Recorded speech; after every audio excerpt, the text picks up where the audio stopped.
Hello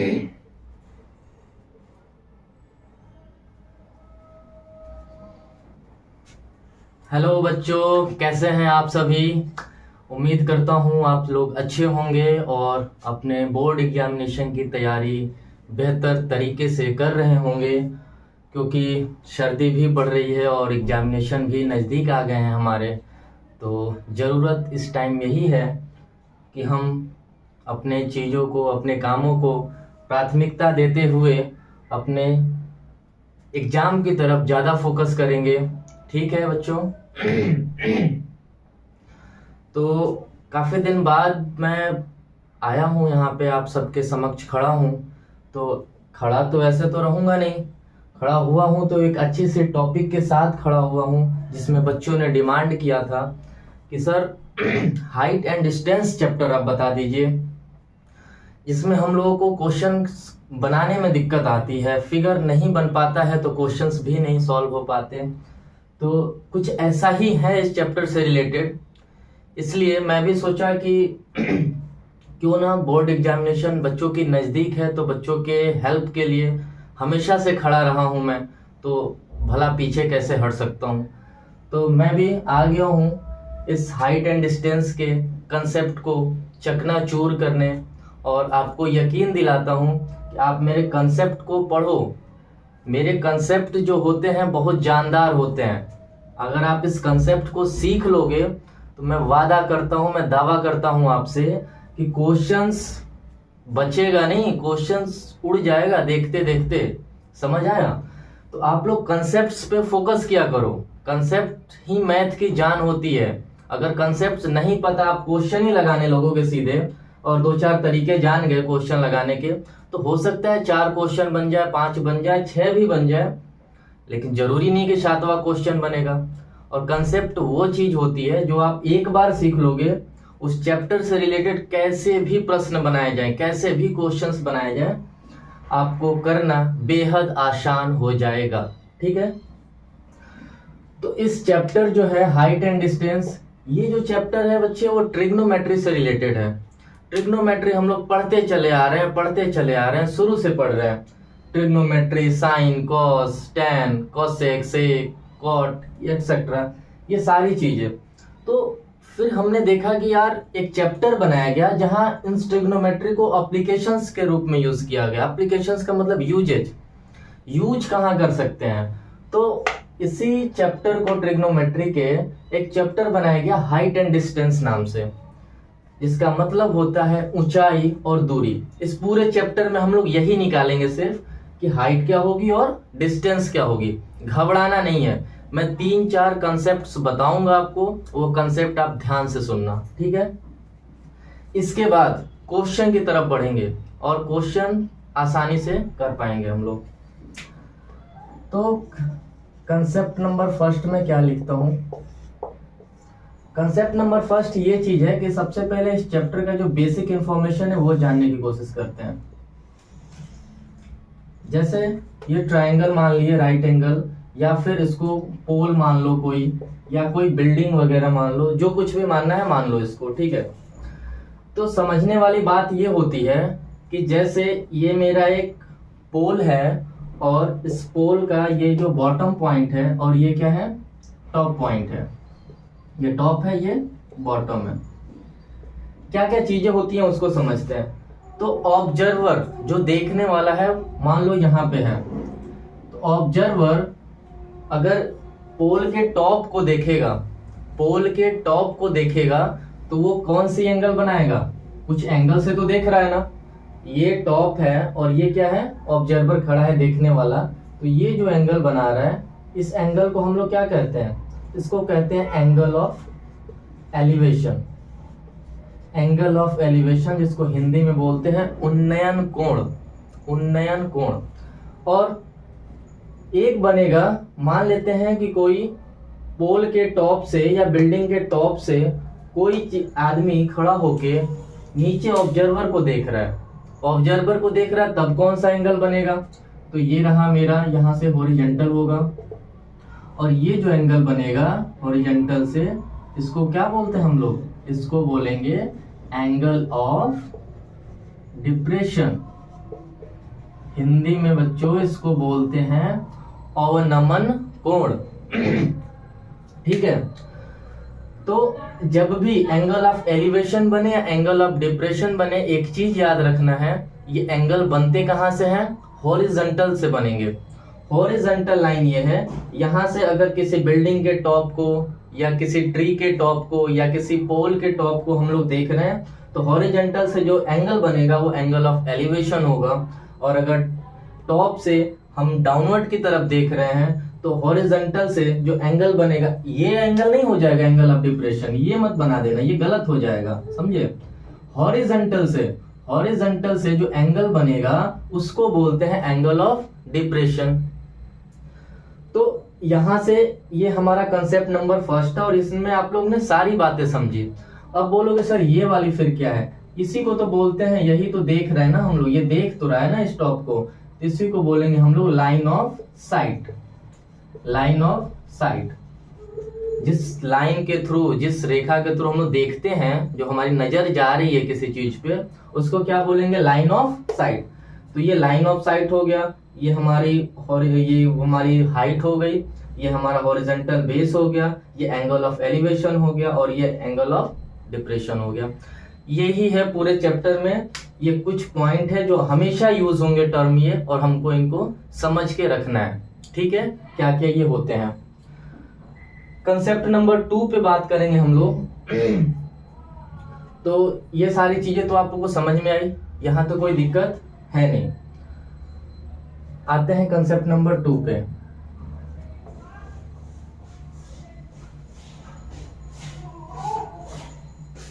बहुत पीछे में बेटा, चलो दीदी अम्मा मुझे दिया।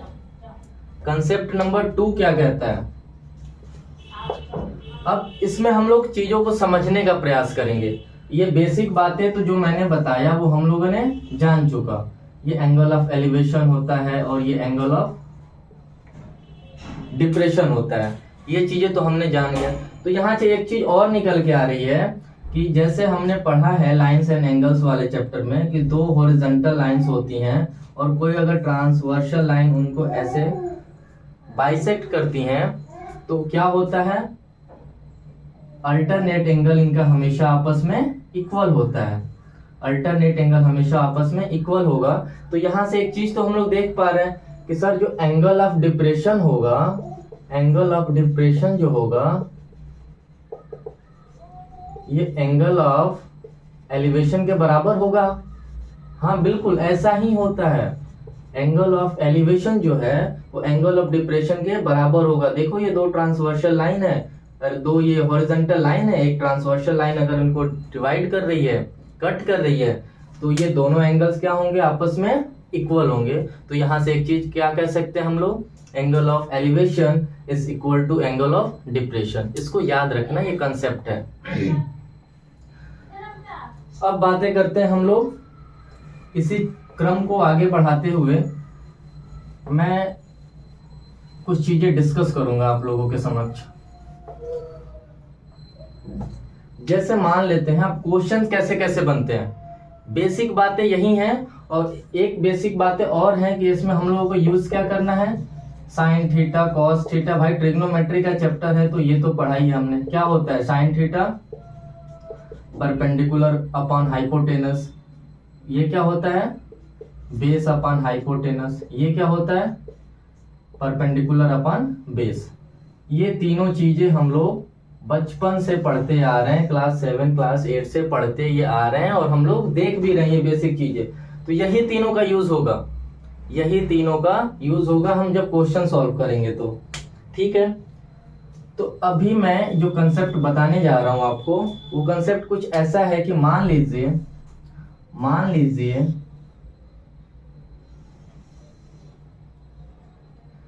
कोई हमारी बिल्डिंग है और ये हमारा ऑब्जर्वर जो है एंगल ऑफ एलिवेशन 30 डिग्री बना रहा है और फिर क्या कर रहा है? 30 डिग्री एंगल ऑफ एलिवेशन बना रहा है, उस बिल्डिंग के टॉप को देख रहा है। तो इसने क्या किया? कुछ दूरी डिस्टेंस ट्रेवल की, कुछ डिस्टेंस इसने ट्रेवल किया और फिर यहां से देख रहा है इस पॉइंट से। तो एंगल कितना बना रहा है? एंगल ऑफ एलिवेशन 60 डिग्री बना रहा है। एंगल ऑफ एलिवेशन 60 डिग्री बना रहा है। तो क्या होता है, कंसेप्ट है यहाँ पे, जो हम क्या करते हैं इसको, अगर मान लेते हैं ये मेरा टोटल x डिस्टेंस पे है और ये डिस्टेंस हमारा a है और ये h तो होता ही है। क्वेश्चन हमसे पूछ देता है कि हमें ये बताना है कि ये जो हमारा ऑब्जर्वर है ये इस पॉइंट से इस पॉइंट तक आने में कितनी दूरी तय की, कितनी दूरी तय की। तो जब भी ऐसा क्वेश्चन है कितनी दूरी तय की, तो हमको क्या करना, हमें ये टोटल डिस्टेंस अगर मैं x निकाल लूंगा और फिर ये डिस्टेंस a निकाल लूंगा, तो क्या यहाँ से मैं बता सकता हूँ, लास्ट में x माइनस a कर देंगे, ये क्या होगा, ये डिस्टेंस तो x माइनस a ही होगी। बताना हमारे लिए बेहद आसान हो जाएगा। तो ऐसा क्वेश्चन आएगा तो इस कंसेप्ट को मैं लेके चलूंगा वहां पे, ठीक है। अब एक चीज आपको थोड़े से एडवांस लेवल की मैं बता दे रहा हूँ, थोड़ी सी एडवांस लेवल की मैं बातें इसलिए बताता हूँ ताकि आपका थिंक करने का तरीका बढ़े। आप सवालों के ऊपर थिंकिंग मेथड लगाओ, सोचो क्या हो सकता है, कैसे कर सकते हैं उसको, ठीक है। तुरंत पेन उठा लेना बहादुरी नहीं है, सवाल को माइंड में ही पहले सोचो कि हम कहाँ कलम उठाएं और कलम ऐसी जगह उठाएं जहां से तुरंत सवाल को सॉल्व करके खत्म कर दें। तो हम लोग इसको कैसे पढ़ते हैं, ये जो मेरा कंसेप्ट जब मैं आप लोगों को बता रहा हूँ इसको रेशियो में याद कर लो, 1:2। जब भी ऐसा रहेगा 60 रहेगा 30 रहेगा, समझ लेते हैं ये जो साइड अगर मान लेते हैं ये अगर 10 है तो ये क्या हो जाएगा, फिर ये हो जाएगा 20 हो जाएगा, ठीक है। समझ आया आप लोगों को, ये क्या हो जाएगा 20 हो जाएगा। जैसे मान लेते हैं कि ये दूरी हमें कवर करने में 10 मिनट लग रहा है, तो ये दूरी कवर करने में कितना लगेगा, 20 मिनट लगेगा। ये हमारा कंसेप्ट है और ये concept only applicable for 30 and 60। अब इसका मतलब ये मत समझ लेना मैं बोलता कुछ और हूँ, बच्चे समझते कुछ और हैं, बात यही हमें तकलीफ दे जाती है। अब इसका मतलब ये नहीं कि अगर ये 40 है ये 80 है तो भी सर अगर हमको यहाँ डिस्टेंस निकालना रहेगा तो 1:2 ही मान लेंगे, जो इसका आ जाएगा उसका डबल वो हो जाएगा। नहीं, ऐसा नहीं है। ये एंगल डबल होने पे चीजें मैं नहीं बता रहा हूँ, मैं बता रहा हूँ ओनली फॉर 30 एंड 60 के केस में, 30 एंड 60 के केस में ही ऐसा होगा कि ये 1 होगा तो ये 2 हो जाएगा, ठीक है। मान लेते हैं कि यही फिगर कुछ इस तरीके से बनाया गया हो, कुछ इस तरीके से बनाया गया हो। इसको थोड़ा सा यहाँ मिटाते हैं और इसी फिगर को मैं थोड़ा सा इधर भी बढ़ा देता हूँ। मान लेते हैं ये जो 60 है यहाँ पे, ये ट्रायंगल इधर बना है, ये ट्रायंगल इधर बन गया है 60 डिग्री, और इसको हम लोग अगर 1:2 मान रहे थे तो कहने का मतलब यहाँ से ये चीजें तो 3 यूनिट हो गई, 2 और 1 कितना हो गया, 3 यूनिट। अगर अब इस लाइन को हम लोग मिटा दें, यही ट्रायंगल जो इस साइड बना था वो इस साइड बन गया, तो ये फिर से क्या हो जाएगा, ये 1 हो जाएगा। 60 तक चीजें 1 रहती हैं और 30 तक जाते जाते 3 हो जाती हैं, तो 1:3। इसका यूज अभी आप लोगों को नहीं समझ में आ रहा है, तो मैं जब इसको क्वेश्चंस कराऊंगा तो आप लोग देखना इसका कितनी जगह यूज हम लोग करेंगे।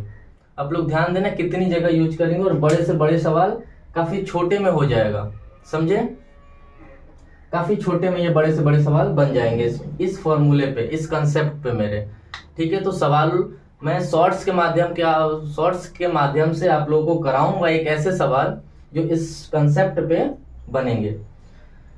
बात करते हैं कंसेप्ट नंबर 3 की। कंसेप्ट नंबर 3, 4 कंसेप्ट मैं आप लोगों को बताऊंगा और इस चारों कंसेप्ट्स के बाहर कोई भी क्वेश्चंस नहीं बनेगा हाइट एंड डिस्टेंस का, ये मेरा वादा है आपसे, ठीक है। कंसेप्ट नंबर 4 की बात करते हैं, यहाँ पे कंसेप्ट नंबर 3 की बात करते हैं। तो कंसेप्ट नंबर 3 कहता है, तो वो जरूरी नहीं है कि हर एक चीज रटा जाता है, रटना मैथ में वहीं पे है, बस अपने आप को आसान करने के लिए चीजें। अब इतने सारे फॉर्मूले हैं, अगर सोचो कोई आदमी इतने सारे चैप्टर के इतने फॉर्मूले रटेगा सिर्फ, उसका भला हो पाएगा, नहीं हो पाएगा भला। तो रटने से ज्यादा समझने का प्रयास किया जाना चाहिए। जैसे मैं बताया कि ये जो है इस टाइप का कोई क्वेश्चन आपके बुक में आया, ये अल्फा है, ये बीटा है और ये मेरा एच है, ठीक है। इस टाइप का कोई क्वेश्चन आया तो इसमें हम लोग h की वैल्यू क्या निकालेंगे? तो अगर एक कंसेप्ट होता है, अगर alpha plus beta is equal to 90 degree, if alpha plus beta is equal to 90 degree, अगर ये दोनों एंगल को जोड़ने पे 90 डिग्री बनता है तो h क्या हो जाएगा? h हो जाएगा रूट में AB। समझे? जैसे ये मान लो मेरा टोटल डिस्टेंस B है और यहां से यहां तक की दूरी क्या है? A है। तो हमने टोटल ये h कैसे निकालेंगे? रूट में AB, रूट में AB। जैसे मैं मान लिया 90 डिग्री बनना चाहिए, जैसे ये 30 हो गया, ये 60 हो गया। अगर ये एग्जाम में दिया है कि यहां से 30 डिग्री एंगल ऑफ एलिवेशन बनता है, यहां से 60 डिग्री बनता है, और ये दोनों डिस्टेंस दे दिए हैं कि A दिया है मान लो कि 4 मीटर और ये टोटल डिस्टेंस दिया है क्या? 9 मीटर। तो अब आप बताओ, दोनों को जोड़ने पे 90 डिग्री आता, तो आपको दिमाग थोड़ी लगाना है। h अगर निकालने को बोल दिया तो आपको सीधा बोलना है क्या कि कंसेप्ट जो होता है वो क्या होता है? अगर दोनों एंगल को जोड़ने पे 90 हो रहा है, 30 और 60 90 हो रहा है, तो सीधा h निकालने का फॉर्मूला है रूट में AB। AB कितना है? 9 है, 4 है, तो हम कर देंगे 9 इंटू 4 कितना हो जाएगा? 36, मतलब 6 मीटर हमारा क्या हो गया? हाइट हो गया। तुरंत इस फॉर्मूले, तुरंत इस कंसेप्ट को पकड़ लेंगे। 90 होना चाहिए। एग्जाम में ऐसे ही देगा, 30 60 दे देगा, 40 दे दिया, 50 दे दिया, मान लो 18 दे दिया, 72 दे दिया, तो आप क्या साइन या tan 18 लगाओगे? tan 18 की वैल्यू पता है क्या आप लोगों को? नहीं पता है ना।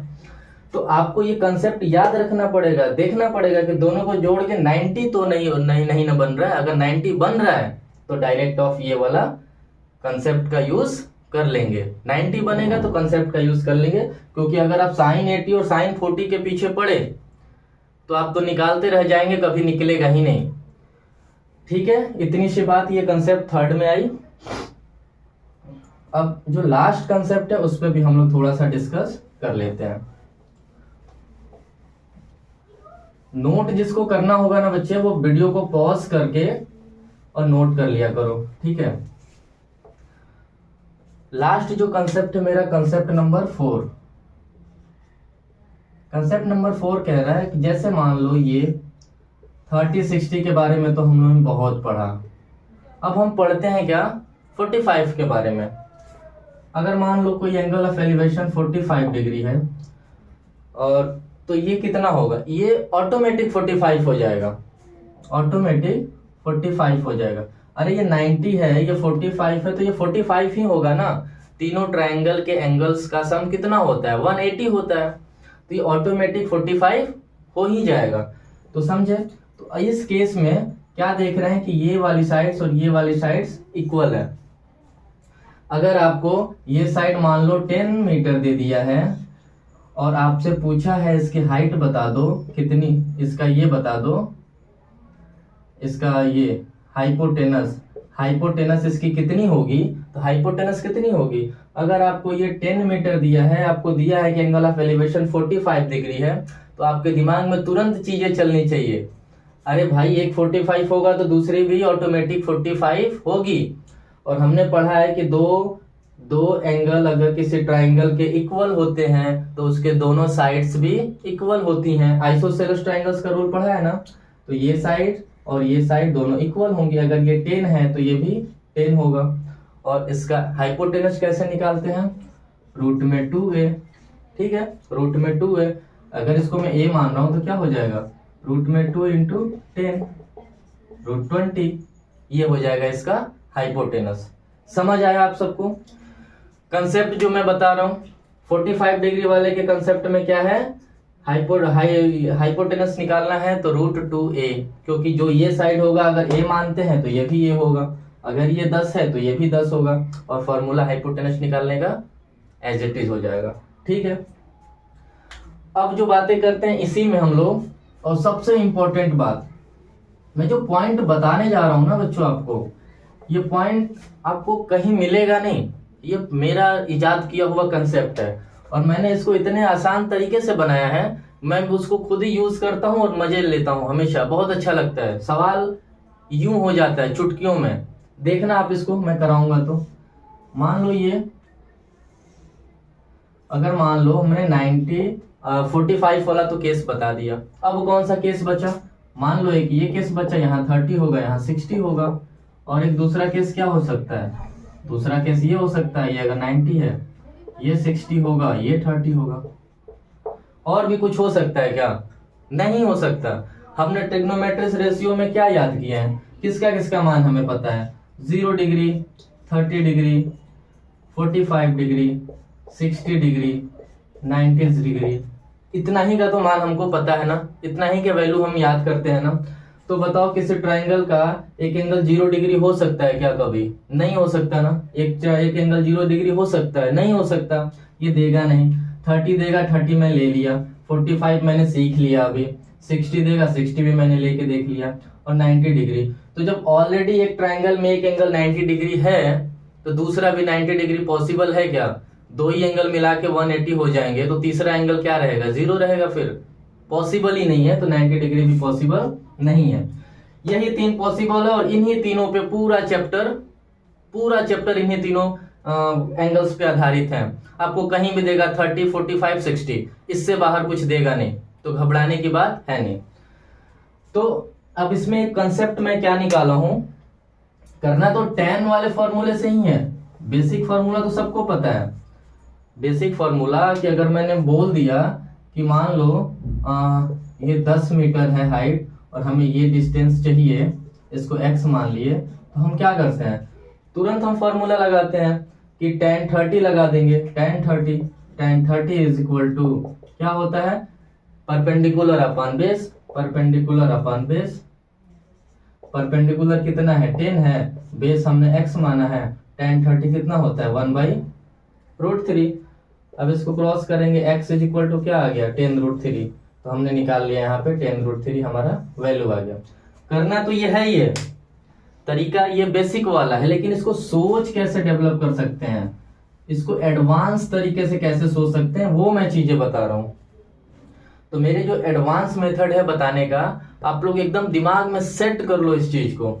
देखो, अगर 30-60 या 60-30 कुछ भी रहे, हम एक चीज याद रखेंगे, एक साइड अगर कुछ भी गिवन हो, मान लो यहाँ हाइट दिया था और यहाँ मान लो दिया है, बेस दिया है कुछ 20 मान लो, ठीक है, हमें कुछ घबराना नहीं है।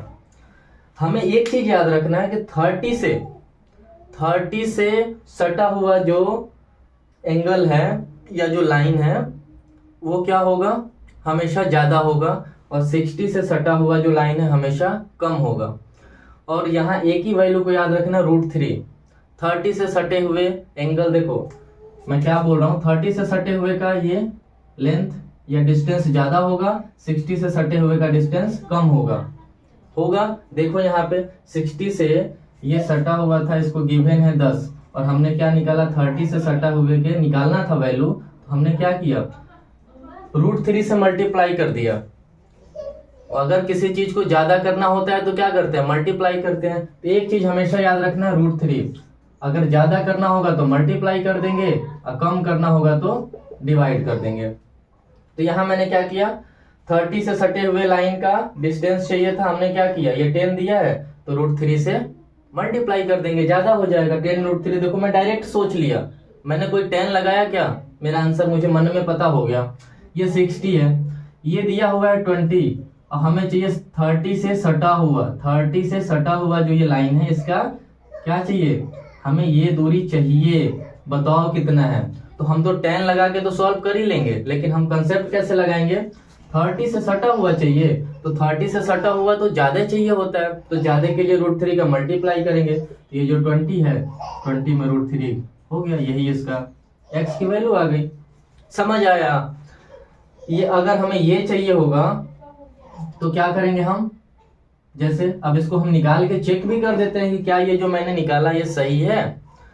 60, देखो एंगल बड़ा, उसके यहाँ साइड छोटा रहेगा, एंगल छोटा तो साइड बड़ा रहेगा। ये चीजें याद रखना, भूलोगे नहीं कभी। 30 के बगल वाला बड़ा रहेगा, और बड़े के लिए हमेशा √3 से गुणा करेंगे। 60 के बगल वाला हमेशा छोटा रहेगा, और छोटे करने के लिए हमेशा √3 से डिवाइड करेंगे। इतना याद रखना। ये कंसेप्ट है, बहुत हायर लेवल का कंसेप्ट है, मैं आप लोगों को बता रहा हूँ सोचना कैसे है।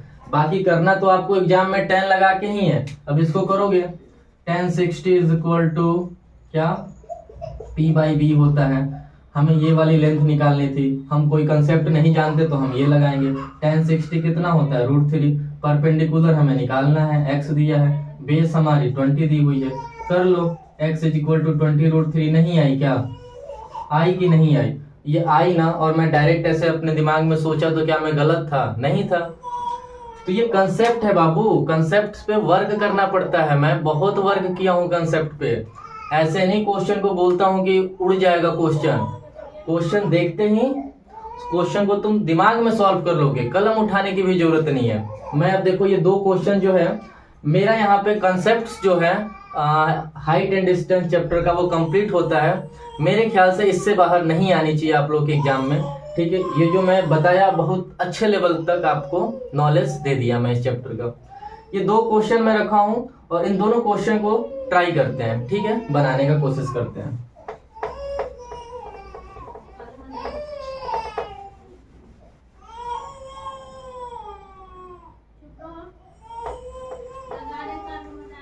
हाँ, अब तो दोनों क्वेश्चंस को बनाते हैं अभी।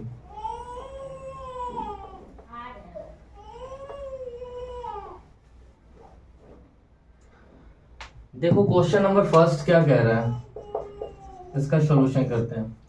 अ tower stands vertically on the ground which is 15 metre away from the foot of the tower. The angle of elevation of the top of the tower is found to be 60 degree. Find the height of the tower. कह रहा है मान लो ये कोई tower है जो ground पे vertically खड़ा है, ये क्या है, कोई टावर है, ठीक है। ये इसकी हाइट होगी कुछ, हमें नहीं पता। कह रहा है which is 15 metre away from the foot of the tower. ये 15 मीटर क्या है, टावर के फुट से अवे है जो ऑब्जर्वर है। तो बोल रहा है यहां से एंगल ऑफ एलिवेशन बन रहा है। इस चैप्टर में फिगर सही बनाना, और फिगर कैसे बनेगा जब आप लैंग्वेज को सही पकड़ोगे। ये एंगल ऑफ एलिवेशन लिखा है तो दिमाग में हो जाना चाहिए कि एंगल ऑफ एलिवेशन कब होता है, जब हम नीचे से ऊपर की तरफ देखते हैं, समझ आया। और एंगल ऑफ डिप्रेशन कब बनेगा, जब हम ऊपर से नीचे की तरफ देखते हैं।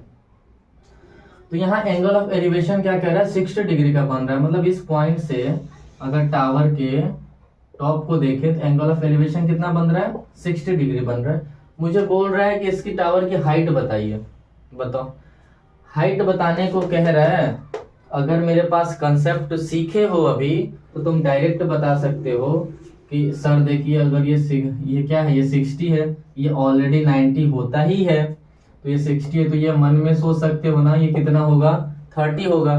तो कहोगे सर अभी तो आपने बताया था कि 60 के पास वाले का साइड 15 है और 30 के साइड वाली निकालनी है।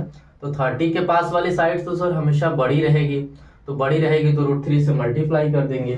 तो हाँ 15 में h कितना हो जाएगा, h हो जाएगा हमारा 15√3, यही होगा। चेक करो, आप इसको करो जैसे करते हो। क्या निकालोगे, tan 60 निकालोगे। tan 60 किस लिए बच्चे, साइन क्यों नहीं ले रहा हूं, कॉस क्यों नहीं ले रहा हूं, इसके पीछे रीजन ये है कि ये दोनों वैल्यू जो ये फॉर्मूले में लिखेंगे ना, तो एक पता होनी चाहिए और एक अननोन होनी चाहिए। तो ये हमें निकालना है हाइट और ये हमें दिया हुआ है। तो एक tan के ही फॉर्मूले में होता है कि परपेंडिकुलर अपॉन बेस। अब यहाँ हाइपोटेनस का कोई यूज ही नहीं है तो हम इसको क्यों लेंगे फॉर्मूले में, परपेंडिकुलर अपॉन बेस। परपेंडिकुलर हमें h निकालना है और ये हमें बेस 15 दिया है और tan 60 होता है √3। tan 60 का मान √3, h/15। अब इसको सॉल्व कर दो, इसको सॉल्व करोगे तो कितना आएगा, ये आ जाएगा h इज इक्वल टू 15√3। यही तो आया, यही तो आया ना। तो ये हमारा क्या हो गया, आंसर हो गया। इसको आप सोचो दिमाग में आप कैसे कर लिए थे, आपने पेन भी नहीं उठाए थे, इसका आंसर आपको पता है, बस कॉपी में दिखाने के लिए आपने ये वाले जो बेसिक कंसेप्ट है आपने उसको यूज कर लिया, ठीक है। चलो जल्दी से आते हैं क्वेश्चन नंबर 2 पे, उसको भी करते हैं।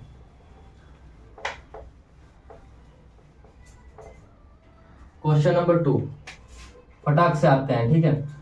कह रहा है कि from the point on the bridge across a river the angles of depression on the banks on opposite side of the river are 30 and 45। अरे वाह, ये कह रहे हैं एंगल ऑफ डिप्रेशन तो डिप्रेशन का मतलब ही हो गया आप कहीं ऊपर हो। कह रहा है कि मान लो ये कोई ब्रिज है, ठीक है, और ये हमारी क्या है, मान लो ये नदी है कोई, ये नदी है हमारी, ठीक है, ये हमारी नदी है। कह रहा आप ब्रिज के ऊपर से टॉप से जब आप देखते हो तो नदी के इस पार, ठीक है, मान लो ये नदी का हमारा क्या है, ये हॉरिजॉन्टल है, बेस है, ठीक है। तो नदी के कह रहा है इस पार और नदी के कह रहा है उस पार। From the point on the bridge across the river, bridge पे एक पॉइंट से कह रहा है एंगल ऑफ डिप्रेशन बनाते हैं। एंगल ऑफ डिप्रेशन कितना बनाता है कि ये बनेगा, एक इधर ये बनेगा। कह रहा है कि एक 30 डिग्री बनता है, एक 45 डिग्री बनता है, एक 30 डिग्री एक 45 डिग्री। ब्रिज के देखो यहाँ ब्रिज के, ये ब्रिज है, ये ब्रिज पे एक पॉइंट है, वहां से वो देख रहा है ये हमारी नदी है, इतनी चौड़ी हमारी ये क्या है, ये नदी है। तो नदी के दोनों तरफ देख रहा है, नदी के उस बैंक को देख रहा है, उस किनारे को और इस किनारे को देख रहा है। इधर देख रहा है तो 30 डिग्री का एंगल बना रहा है और यहाँ से इधर देख रहा है तो 45 डिग्री का एंगल बना रहा है। बोल रहा है the bridge is at the height of 3 metre from the banks. अब ये ब्रिज है, ये नदी से कितने हाइट पे है, 3 मीटर। ये हाइट दिया है, जो ब्रिज है ये और ये जो नदी है, हाइट कितनी है, 3 मीटर दे रखा है। Find the width of the river.